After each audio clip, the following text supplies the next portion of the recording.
我家又有热闹了，我远在加拿大的两个小姑子玛丽莎、安德尼寇要来中国了。现在签证已经办完，8月8号，温迪携带着2个小温迪登陆中国。你说机票这么贵，为啥非要来呢？是温迪给人种的草。我的大姑子玛丽莎想找对象，温迪呢就鼓励她多出去转转，多认识认识这个男青年。玛丽莎呢也听话了，也出门了，但她这住所呢就出门横穿一个大森林，见着个鹿还是母子，还有俩猴，明显不喜欢女的，空手而归。温迪说你吧就是缺见人类，在加拿大是不行的，你来中国你就随便去个景区，门口排队上厕所的男的，那就是加拿大一个省的适龄男青年，但你必须手疾眼快的赶紧上啊，因为旁边女厕所门口排队的，那是加拿大一个国家的适龄女青年，一个国家的适龄女青年。大胖姐说，那你是没看着5·1呢，给适龄男青年憋的直接带尿袋去，然后来中国之前，我这家小姑子就跟翟奥达说，你要教俺俩汉语，俺得沟通啊。翟奥达不愧是温迪带过的孩子，就是懂劳动法，告诉他俩姑，我也不是免费的，而且我作为老师我是双母语，我比我刚才那种单语老师我贵不少呢。那姑姑们人也是温迪带大的，也不是擅长说。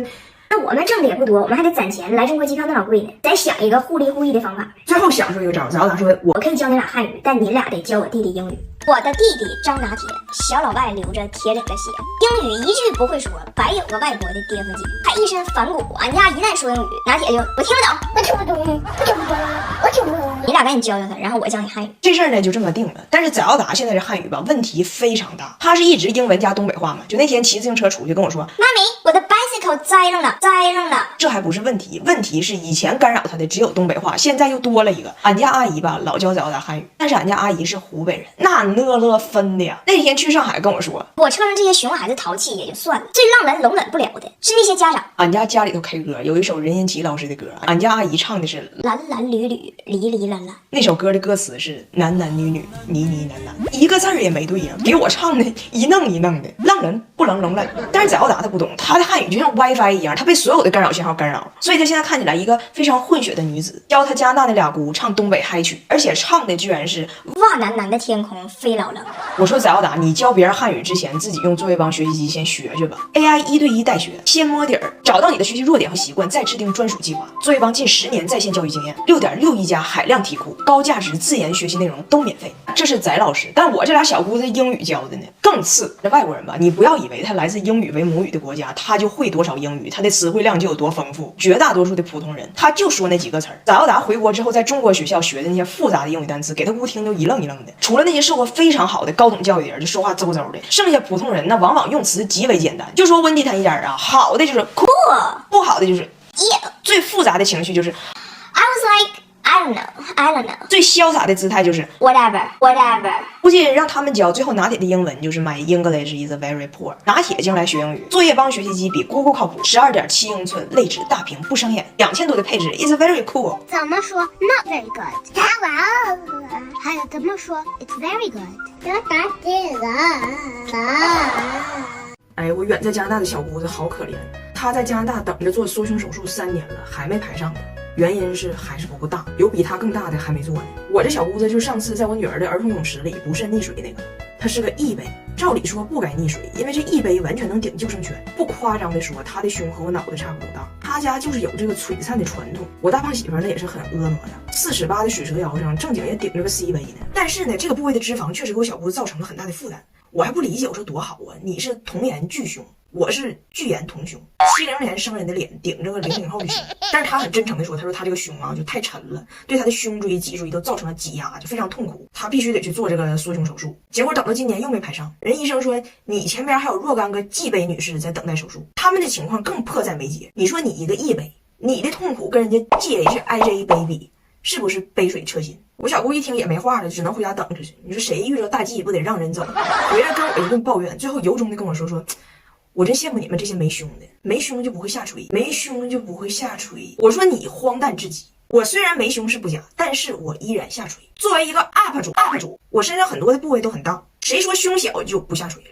当妈的可能能懂，就我以前就心胸是挺空虚的一个人，怀孕的时候呢就胀得非常充实，也有过就 C 杯的巅峰，然后呢生完孩子喂奶的时候就是吃前大吃完小，吃前大吃完小，那一天到晚命运几次的轮回。所以你就看过那个新气球吹了瘪几次以后，就跟我的胸一样，就是有点像什么呢，就像泡了汤的馄饨皮儿，泡了汤的馄饨皮儿。所以作为30岁的女人，我选内衣的时候，核心不只是耳力，还有知天命。我需要把我的馄饨皮儿聚拢起来，但是又不能把那馄饨馅挤稀碎，太累不行。我天天和这个200多斤没大心的大胖媳妇过下去，就已经是被伦理道德束缚的结果了。我不能再被别的东西束缚了。我真心向你们推荐内外这个内衣，兼顾塑形和舒适的内衣。我一直用内外，这回买了俩颜色。他家新出的这款微笑软支撑内衣，这内衣外面覆盖了3D 一体成型的弧形硅胶，还内置了硅胶条，内外两股力可以一起支撑。而且它这硅胶条是顺着我们身体的线条设置的，扒的就特别广，不会一动就乱跑。而且还是水滴型的杯垫，很贴合，不会空杯。它真的是我穿过的能让胸型看着最好看、体感又最舒服的内衣。分大小杯穿的，丰盈款和3、4杯款。3、4杯款这个特别轻薄透气，太舒服了。你们穿过就知道了，内外是真好穿。可惜了这一款没有我小姑子那个码，但是我可以找2件内外的大胸款的给她送过去。你谁知道她前面还有多少个大鸡呀，对不？所以在排队等待手术期间，有内外这种好内衣，让她胸前的日子横竖好过一点。哎呀妈，这文化差异能吓死人！我婆婆今天早上从酒店出发，是这么下文的。我婆婆小姑子都是熊猫迷，尤其是花花，大老远来到中国，天天求我看大熊猫，说钱他们都自费，只求我给他们和熊猫牵个线儿。没办法，我们来到了成都看大熊猫，无比激动啊！早上6点就起来准备了，给你拿点好东西，可好吃了，这太好吃了。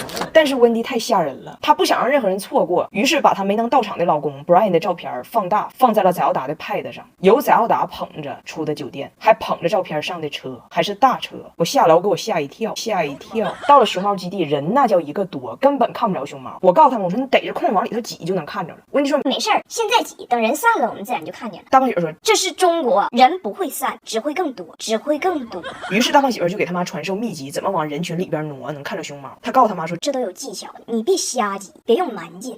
我告诉你，先挑个能挤的老头，就贼要强那种，紧跟着他，不行就扒拉扒拉他胳膊，就让别人以为你是他老伴儿的那种感觉。站他身后呢，就别动，就稳住，就熬他，把他熬走，你就上位，你就上位。大胖媳妇问我说：“你看我跟我妈出这招厉害吗？”我说：“你妈早晨从宾馆出来就开始熬老头，这一天要熬几个呀？熬几个呀？”结果呢，就温迪一个人敢往前挤，俩姑娘都不行，往那一站，东北话说跟俩橛子似的，橛子似的。但温迪熬老头那熬上劲儿了，熬完老头熬小伙，非常沉醉，完全没看女儿啊孙子们都在哪里。回头一看的时候，谁都不在，丢了，这可糟了。因为温迪这次来中国呢，没舍得办电话卡，只有加拿大的电话卡，他倒是可以打电话，就是国际漫游比较贵。我真服了哈，人生地不熟的还不会说汉语，人就能挺住，就是不打，在人群中忙找。但是温迪命是真好，他居然用眼睛烧到了人群中一个女子，正拿着手机向另一个女子炫耀。你看我拍这是谁？这不张大铁吗？你知道不？就那个不会说英语的小外国人。温迪一把人家薅住了，问人你这是在哪儿拍的？就这人，告诉我。于是温迪1分钱没花，成功找到了我们。熊猫是一眼没看着，因为他们不会挤，只能买点熊猫伴手礼。拿铁和宰奥达俩孩子管奶奶要熊猫娃娃和书包，温迪咬了咬牙，只给自己买了一个，还买了一盒熊猫巧克力饼干，一盒10片，怒花25，而且只有拿铁和宰奥达一人分着1片。大胖媳妇和俩妹妹都不让碰。我说温迪啊，快中秋节了，大过节的，你不舍得我舍得。中秋节我们吃那种象征团圆的饼，我都准备好了。你尝尝这诺凡巧克力月饼，纯可可脂的黑巧，搭配9款花式夹心，非常适合中秋团聚和家人们一起分享。尤其是海盐芝士黑松露味儿，听着高级，入口奢靡。黑松露还是流心儿，温迪一听黑松露眼睛都亮了，吃完连连称赞呢。巧克力丝滑，夹心柔软，美味的 level 直接拉满。温迪本来挺开心，没看着熊猫，但买了个熊猫娃娃也可以显摆一下。可是没想到我们回家的路上，路过一个小商品商城，在那里温迪的世界崩塌了。温迪刚买的熊猫花了35，在这里一模一样的熊猫3块钱一个，一兜子50。温迪决定不走了，别的景点也不去了，明天就去那儿进货，进他3车货，回家那找个景区就从事小商品转手倒卖，预计明年还完房贷，还完房贷。